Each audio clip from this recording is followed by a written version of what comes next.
Partner! Ay! Eto na! Nagpaparamdam na naman Ang ating Mahiwagang Burnay!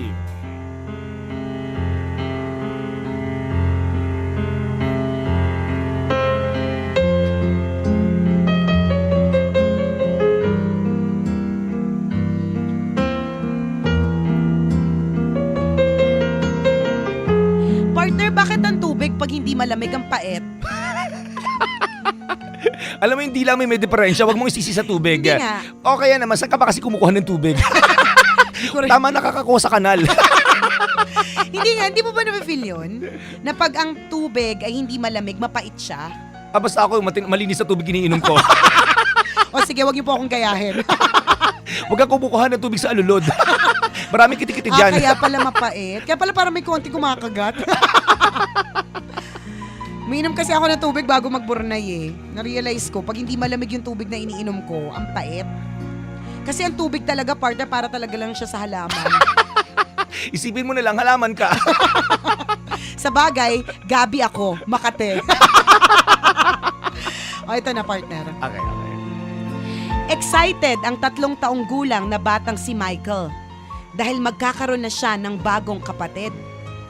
Kabuwanan na ng kanyang mommy Karen at gaya na nakagawian, gabi-gabi ay marahang hinihimas ni Michael ang tiyan ng ina at masayang kinakantahan ang kanyang magiging kapatid na nasa sinapupunan nito.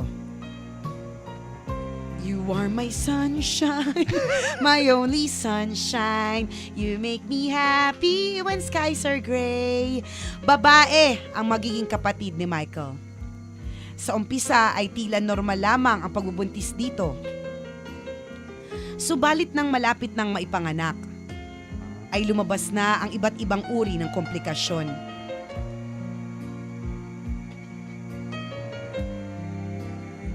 Labis na nahirapan si Mommy Karen sa pagle-labor sa bata na tumagal na maraming oras.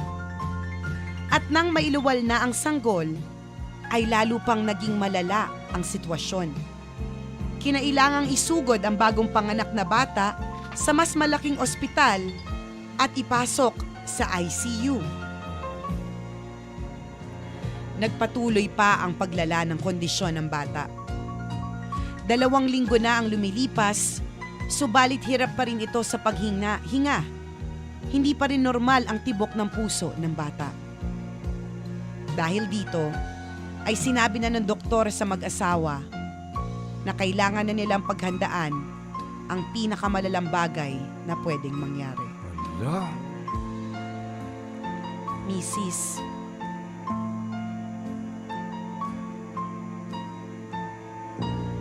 Hindi ko may papangako na makakaligtas ang baby ninyo. Sa ilang linggo niyang pananatili sa ICU, ay wala pa rin akong makitang progress sa kanyang vital signs. Let's just pray na magkaroon ng remarkable improvement sa kondisyon ng sanggol.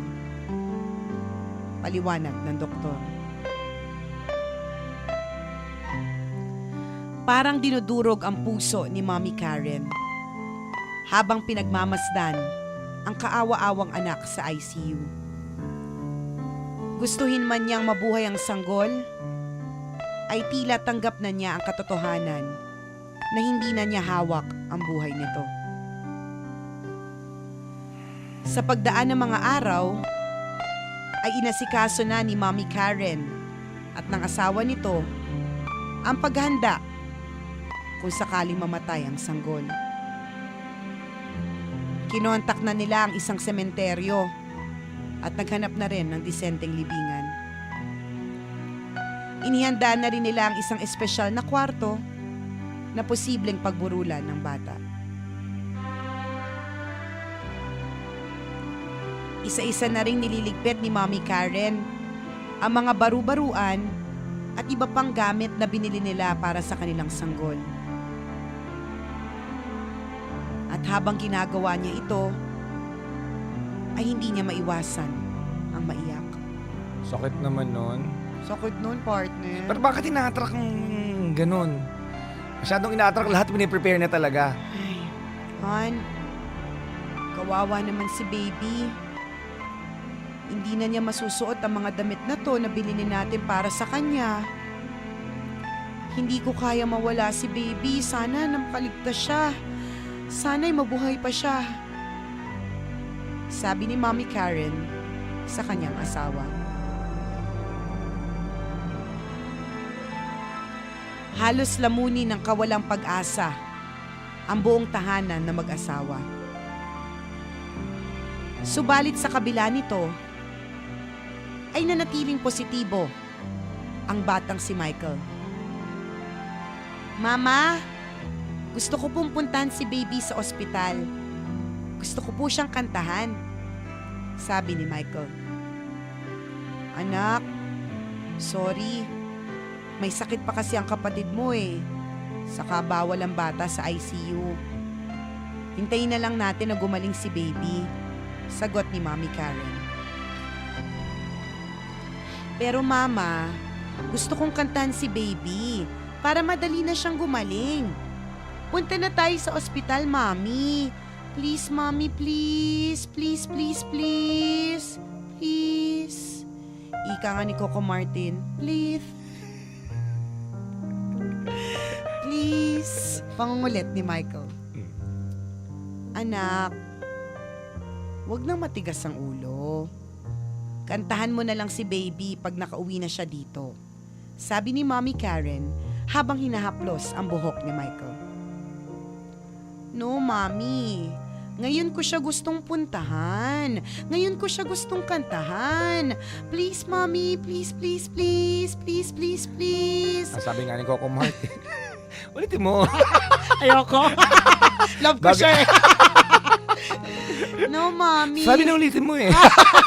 Ayoko! Isusumbong kita sa kanya. Ayoko sabi eh! No, Mommy. Gusto ko siyang kantahan. Please, please, please, Mommy. Please, please, please. Punta na tayo sa ospital, please.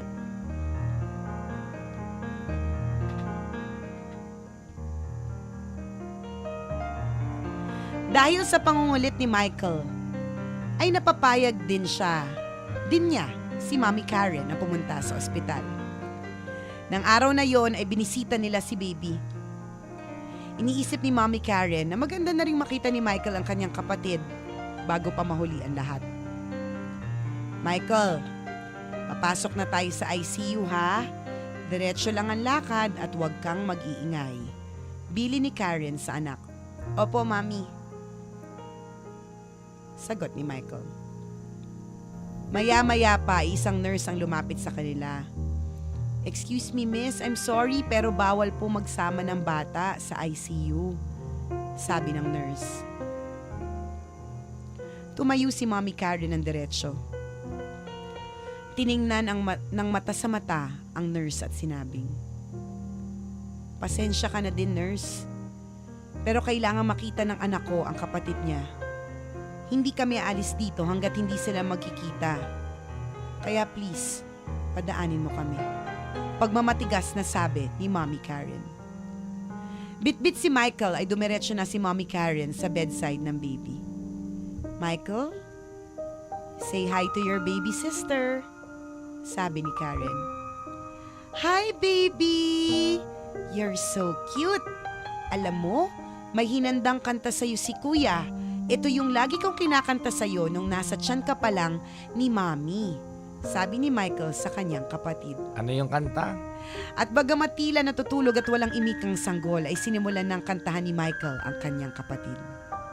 Eto na. Isipin niyo na lang po, maganda yung pagkakanta. Ano ka ba inaabangan namin galingan mo? You are my sunshine, my only sunshine. You make me happy when skies are gray. Maya-maya pa, ay biglang kumilos ang maliliit na daliri ng sanggol. Napangiti si Karen na makita ang paggalaw ng kanyang anak at sinabing, sige Michael, ituloy mo lang ang kanta mo. Gustong-gusto ni baby ang awit mo. At ipinagpatuloy nga ni Michael ang pag-awit. At habang umaawit, ay siya namang pagbuti ng paghinga ng sanggol. Unti-unti ring naging steady ang pulse rate nito. Unti-unting gumaganda ang kondisyon ng bata. Sige pa, Michael. Kantahan mo lang si baby. Gustong-gusto niya boses mo, muling sabi ni Karen. At sabi ni Michael, "You are my sunshine." Ano pa eh? Paulit-ulit kasi. You are my sunshine. Sabi niya, ano ba yan, mami? Ayaw mo akong patigilin sa pagkanta. Papaos na nga ako eh. Bumuhos ang luha sa mga mata ni Karen at ng nurse na nasa likuran niya habang pinagmamasdan ang mga bata. At nagpatuloy sa pag-awit si Michael hanggang sa huling linya ng kanta. Kinabukasan ay isang magandang balita ang natanggap ng pamilya. Nagkaroon ng malaking pagbabago sa kondisyon ng sanggol. Hindi na ito hirap huminga at nagpakita na ng magandang senyales ng paggaling. Mrs., hindi kayo maniniwala at kahit ako ay hindi rin makapaniwala. I can't see any more reason para magstay pa sa ICU si baby. Bukas ay pwede niyo na siyang iuwi. Masayang sabi ng doktor. Eh, ikaw naman kasi, Doc, you're so nega. Yan tuloy, nag-emote na yung nanay at saka yung tatay. Diyos ko, salamat. Salamat sa pagpapagaling ninyo sa anak ko, sabi ni Mommy Karen. At nagpatuloy nga ang pagbuti ng kalusugan ng bata hanggang sa tuluyan itong makaligtas mula sa posibleng kamatayan. Ang batang babae na ito, na nag-agaw buhay noon, ay patuloy na nakapamuhay ng normal at ngayon ay 23 taong gulang na. Sa ipinamalas ni Michael ay maaaring masabi natin na tila meron ngang milagrong hatid ang kanyang pag-awit. Dahil sa likod ng kanyang mga awit ay nakapaloob ang isang tunay na pag-ibig. Pag-ibig para sa sunshine ng buhay niya, ang pinakamamahal niyang kapatid. Ang istoryang ito ay hangos sa tunay na karanasan ni Michael at ng kanyang miracle baby sister na si Marley ng Tennessee, USA. Ay, galing naman! Salamat, Maywagang Burnay, sa isa na namang napakagandang miracle story. May Because, memorize ko nga yung song partner. Di ba baka sakaling gumaling ang sakit natin sa utak? Feeling ko napaka-powerful nung song eh. Di ba? Oo. Ang ganda Galing, ng galing. kwento ng Mahiwagang Burnay. Alam mo, feeling ko, partner, isa na naman itong pagpapatunay na una, miracles do happen. Oo naman. Totoo po yan. Prayers sa work, prayers can move mountains. At higit sa lahat, totoo nga pala din, no? Na kahit na nasa sinapupunan pa lang ang bata, naririnig niya na kung ano nangyayari sa labas. Kasi partner, nung buntis ako, ang dami ko nabasang na mga pregnancy books na sinasabing dapat lagi ka nakikinig sa ganito, classical, o kaya dapat wala masyado nagsisigawan sa paligid mo na nag-iingay kasi naririnig na siya ng bata eh. At totoo nga. Isipin mo Diba? yun. No? Ako naman ito, the power of faith, kabisyo, napaka-importante talaga nun. Minsan may mga hinihingi tayo, di ba, na sana po ma-extend po ang buhay niya. Sana po ganito, bigay niyo po sa akin yung ganito. Binibigay naman siya eh. Tama. Diba? Lalo pa kung ang taong yon may mission pa sa mundo. Totoo yan. Lalo pa kung hindi niya pa talaga time. Correct. Maniwala lang tayo, yung pagiging faithful, yung sobrang pananalig natin, binibigay siya eh. Kapag nalaman na, pag alam ni Lord na napaka-faithful tong tao na to, 'di ba? Sabi nga, you will receive only if you believe. Correct. O, 'di ba? Parang katulad lang 'yan ng mga depoto sa Nazareno. Tama. Isa pa rin Diba? yan, no? Napakarami nila. 'Di ba? May mga lumuluhod, naglalakad ng paluhod. Totoo.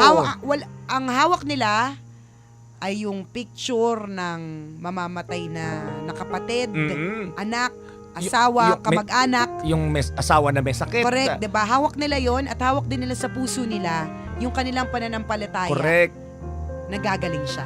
'Di ba? Napaka-importante ng mga kaibigan na yung faith natin. So, Tama. let's strengthen, let's fortify And our... let's keep the faith. Yun, diba? our faith. Importante yan sa buhay. Correct. True lalo't walang halong eklabu. Thank you, Maywagang Burnay. Ay. Ang mga kwento po ng Maywagang Burnay ay mababasa niyo po sa aming Facebook fan page. I-search nyo lang po, Tambalan! Like ng like and share ng share. Posible na yan kahit sa cellphone mo, kabisyo. Dahil sapagkat because ang talk and text meron pong tinatawag na internet.org by Facebook. Yan Facebook all you want. Libreng internet access. Libreng internet access na pwede ka maka-access sa mga iba't ibang mga websites. And libre rin partner ang internet o ang Facebook. Ang gagawin mo lamang, i-text mo lamang internet at isa mo lang yan sa 9999. Ganun lamang kasimple mga katropa. O i-text nyo na yung mga kaibigan nyo. Sabihin nyo, magkita-kita din tayo sa darating na Friday, Saturday, and Sunday. Uy, bakit? Anong meron? Siyempre, anniversary ng Cherry Mobile. Ay, bongga. Alam mo, partner, speaking of Cherry Mobile, di ba meron tayong mga Cherry Mobile tablets at saka Cherry Mobile phones.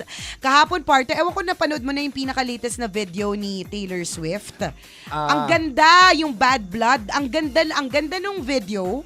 Kasi star-studded. Tapos ang sobrang astig talaga ni Taylor Swift. Alam mo yung parang pag tumabik ka sa kanya, sigurado papangit ka. Sobrang yung ganda kasi, nakakainis. Tapos, ang dami niyo mga kasama ng mga iba't ibang mga artists nandun. Nandun si Selena Gomez, nandun din si Cindy Crawford. Ang tagal ko nang hindi nakita. At syempre kung bakit ko na-enjoy yung video na yun, partner, pinanood ko siya sa Cherry Mobile phone ko. Ang linaw. Ganun kaya kaganda ang mga Correct! Cherry Mobile units, Tama! mga Cherry Mobile phones. Yes! O kung gusto nyong i-check out mga kaibigan yung mga on-sale at Cherry Mobile phones, pwede kayong pumunta sa aming pupuntahan. Corrected by. Sa Friday, Saturday, and Sunday. Yes, anniversary po, live celebration. Kasama po ang tambalang Chris Chuper at Nicole Yala. On Friday, nandiyan po kami sa Cherry Mobile, SM Fairview. Alas 5 in the PM. And on Saturday, nandiyan naman po kami sa Cherry Mobile, SM South Mall. And on Sunday, nandiyan po kami sa Cherry Mobile, SM Iloilo. Kita-kita po tayo sa mga lugar na aming binanggit, mga kaibigan. Tama. Sigurado mag-e-enjoy tayo pare-pareho sa ating mini activities, mini games. Corrected by, at syempre meet and greet kasama ang tambalan. O, kita-kits mga kabisyo. Tama! Mark your calendar. So siya mga kabisyo, enjoy the rest of your Wednesday. Muli, eto ang tambalan ng isang balasubas. At ang isang balahura. Ako po si Nicole Yala. At ako naman, si Cambio King Chris Chuper. Na nagsasabing, walang matatag na relasyon sa malanding may determinasyon. Yun! Yun!